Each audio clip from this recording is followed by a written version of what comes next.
Hello guys, welcome to knowledge harvester channel. நாம் இந்த வீடியோவில் என்ன பார்க்க போகிறோம் அப்படின்னா, கூகுள் ரிலேட்டடான ஒரு நியூஸ் பற்றி தான் பார்க்க போகிறோம். ஸோ அது என்ன நியூஸ் அப்படின்னு பார்த்தோம்னா, new Google Chrome future will translate complex pages in real time. அதாவது நீங்கள் ஏதாவது ஒரு வெப்சைட் வந்து ஓப்பன் பண்ணீங்க அப்படின்னா, ஃபார் எக்ஸாம்பிள் தமிழில் ஒரு வெப்சைட் இருக்குது அப்படின்னா, ஸோ அதை வந்து கூகுளில் உள்ள, அதாவது ப்ரௌசரில் உள்ள கூகுள் க்ரோமில் உள்ள இன்பில் டிரான்ஸ்லேஷன் மூலமாக நீங்கள் வந்து இங்கிலீஷ்க்கு வந்து சேஞ்சஸ் பண்ணிக்க முடியும். ஸோ அப்படி சேஞ்சஸ் பண்ணும்போது தமிழில் உள்ள எல்லா டெக்ஸ்ட்டுமே ப்ராப்பராக இங்கிலீஷில் வருமா அப்படின்னு கேட்டிங்கன்னா கண்டிப்பாக வராது. ஸோ அதே போல் இங்கிலீஷில் உள்ளது தமிழில் நீங்கள் ட்ரான்ஸ்லேட் பண்ணிங்கனாலும் ப்ராப்பராக எதுவுமே வராது. ஓரளவுக்கு ஒரு 60% வந்து ஓரளவுக்கு நமக்கு அண்டர்ஸ்டாண்டபிளாக இருக்கும். ஸோ இதுவே வந்து ப்ராப்பராக வேணும், அதை வந்து இன்னும் இம்ப்ரூவ் பண்ணோம் அப்படின்னா கூகுள் வந்து ஒரு ஏபிஐ வந்து பண்ணிகிட்ருக்காங்க, அதாவது செக் பண்ணிகிட்ருக்காங்க. அதாவது மிஷின் லேர்னிங் மாடல்ஸ் மூலமாக ரியல் டைம் லாங்குவேஜ் ட்ரான்ஸ்லேஷன் வந்து கொண்டு வரதுக்காக ட்ரை பண்ணிகிட்ருக்காங்க. அதாவது ஸோ இப்போ இந்த வெப்சைட்டே இருக்குது அப்படின்னா, இதை நீங்கள் வந்து தமிழில் மாற்றணும் அப்படின்னா கூகுள் ஆல்ரெடி உள்ளது எப்படி இருக்கும் அப்படின்னா, அது அந்த வேர்ட்ஸ்க்கெலாம் மீனிங் கொடுத்துருப்பாங்க. ஸோ அதை அப்படியே எடுத்து ட்ரான்ஸ்லேட் பண்ணி நமக்கு கொடுக்கும்.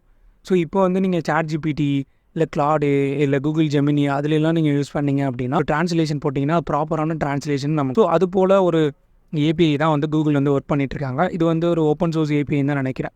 ஸோ அவங்களோட ப்ரொப்போசல் வந்து, ஸோ இந்த ப்ரொப்போசல் அப்படின்ட்டு பார்த்தீங்களா, இதில் போனீங்க அப்படின்னா கிட்டப்பில் இருக்கும். அதாவது கிட்டப்பில் வந்து அவங்க வந்து இந்த ரீட்மி ஃபைலில் கொடுத்துருப்பாங்க, என்னென்ன நீட் எல்லாம் அப்படின்னு சொல்லி கொடுத்துருப்பாங்க.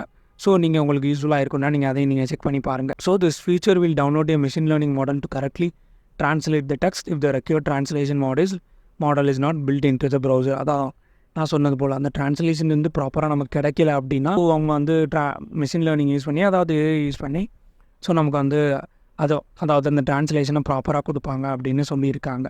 ஸோ அதுக்கப்புறமா the proposal as it stands correctly has some privacy issues as it could potentially allow a website to fingerprint a user based on the browser supported language and availability status. அதாவது இப்போதைக்கு அதில் வந்து ஏதோ சின்ன privacy issues எல்லாம் இருக்குது அப்படின்னு சொல்லியிருக்காங்க. The most obvious identify in the current API design is a list of supported languages. அதாவது சப்போர்ட்டட் லாங்குவேஜஸ் என்னெல்லாம் கொடுக்க போகிறாங்க, அதுக்கப்புறமா நமக்கு தேவைன்னா எப்படி டவுன்லோட் பண்ணுறது அப்படியெல்லாம் சொல்லிகிட்டு இருக்காங்க. For example, as of the time of this written, Firefox supports 9 languages which can be independently downloaded. அதாவது Firefoxயில் வந்து ஆல்ரெடி இருக்குது அப்படின்னு சொல்லியிருக்காங்க. அதாவது இன்பில்டாக லாங்குவேஜ் நமக்கு தேவைன்னா டவுன்லோட் பண்ணிவிட்டு அந்த பேஜஸ் வந்து ட்ரான்ஸ்லேட் பண்ணுறது போல் ஆப்ஷன்ஸ் இருக்குது அப்படின்னு சொல்லியிருக்காங்க. ஸோ அதுக்கப்புறமா திரும்ப இவங்களே என்ன கன்க்ளூஷன் கொடுக்குறாங்க அப்படின்னா, கூகுள் வந்து இதை வந்து டெஸ்ட் பண்ணிகிட்டு இருக்காங்க, ஆனால் வந்து இது வந்து க்ரோமில் ஆட் பண்ணுவாங்களா அப்படிங்கிறது டவுட் தான் அப்படின்னு சொல்லியிருக்காங்க. ஸோ இது வந்து ஒரு ஓப்பன் சோர்ஸ் ஏபிஐ அப்படின்னு தான் நினைக்கிறேன்.